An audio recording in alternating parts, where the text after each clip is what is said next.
So something came out of nowhere. The PlayStation 5 controller has been revealed. Finally. And it is not a DualShock 5.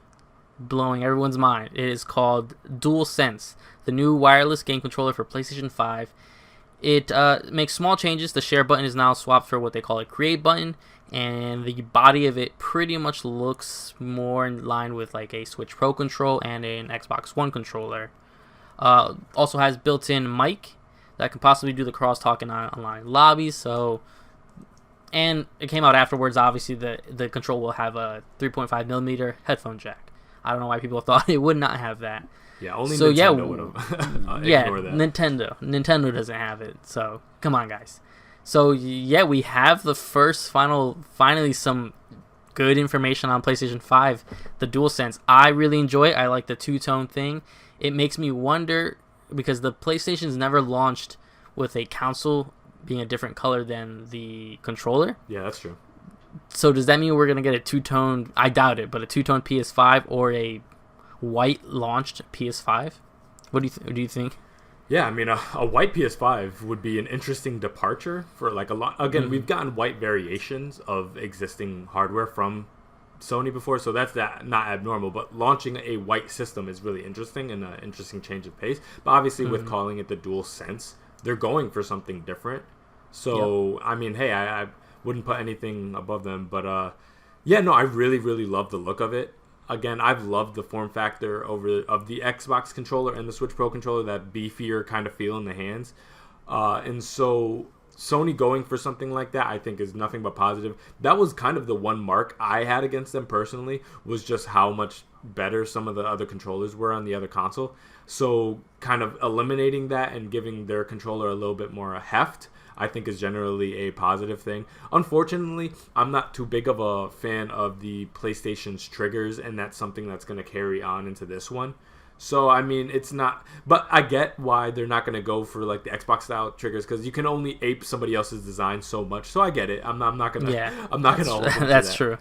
Ultimately, what I'm asking for, I guess, is an Xbox controller on a PS5, which is unfair. I understand. So, no, I really, really enjoy the controller, and I'm curious to see how it kind of plays into the console. And I'm curious, like, does it have, like, that matte white finish? I really hope so, and I hope the console itself is matte, too. So it makes me really curious to see how the full piece of hardware altogether looks once it's all, said and done and released. Yeah, again, I do like the beefier look to it. It makes it just like it is. It looks like it'll fit comfortably in your hands. As we're both kind of platform agnostic, so we're jumping from Joy-Cons to DualShock to Xbox One controls to whatever. It looks like it'll be a way more comfortable. It does. Again, it's hard to go off pictures. It looks like the buttons are weirdly like small or placed funky. I don't know if it's just the way I was zooming in on the photo, but like you said, one of the first things I went and zoomed in was on the trigger. And the triggers, at least they're not like PS3 triggers. They look a little bit obviously better like PS4 triggers. Yeah, so at least it's there. It's gonna have the haptic rumble, feedback, all that kind of good stuff. I do like that it is gonna have its own rechargeable battery. I know that's a debate among its own thing, but I think that was an obvious jab, because that's something that people do ask Xbox for, is so the control's rechargeable, because they just came out and said the Xbox One, the Xbox Series controllers are going to be AA batteries, so that's neither here nor there. It is what it is. I'd like to have my controllers be able to just charge themselves. Yeah, me too.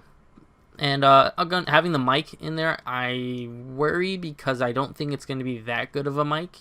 If you remember the speaker on the DualShock 4, they're not that great. I don't know if you ever played Death Stranding with the baby crying through the controls. Yes, I have. It's a little crunchy. It's very crunchy. So I only imagine what the mic is going to do in there and what people are going to hear.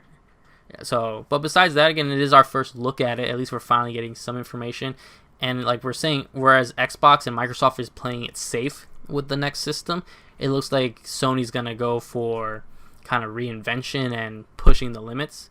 Or else, because they could have for sure just made a DualShock 5 look like a DualShock 4 with a few little minute changes. But this is a full form body change. Yeah, is this the biggest jump that they've made console cycle with the controller? Because again, you had the original PlayStation controller, they introduced the thumbsticks, that's the DualShock. The DualShock 2 was pretty much a carbon copy of the original DualShock. And then once you went to the 3, it changed a little bit.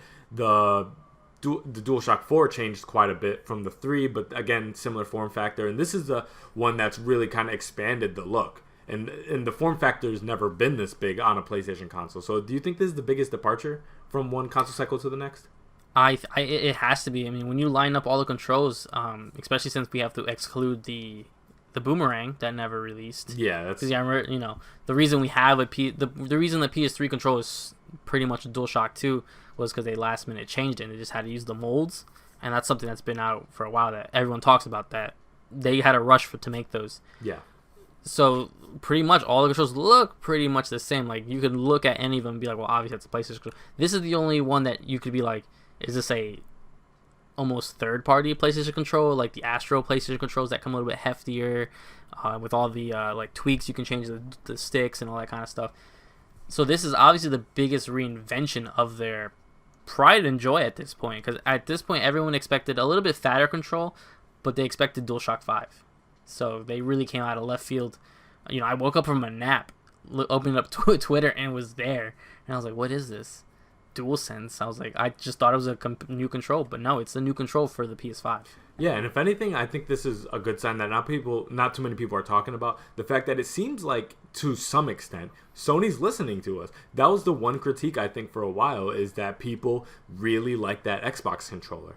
And I know the diehard, PlayStation fanboys are going to be like, no, that thing sucks. The PlayStation console, the controller's fine. But no, generally speaking, industry-wide, everybody said that, yeah, the Xbox form factor is just a really good, solid controller look, especially once you get into the Elite controller and stuff like that. Obviously, the Switch comes out with the Pro controller, and their style emulates down to the offset joysticks and stuff like that. So Sony, obviously, to some extent, heard that critique and say, listen, we have nothing to lose by increasing that form factor and just making it a little bit more close, comfortable in the hand to kind of lessen that gap between our controller and what our competitors are offering. And I think that's generally a positive thing, and I hope that translates to kind of the rest of the console launch. Yeah, hopefully, and I think it's going to start showing the attitude and the method that Sony's going to be doing with the PlayStation 5.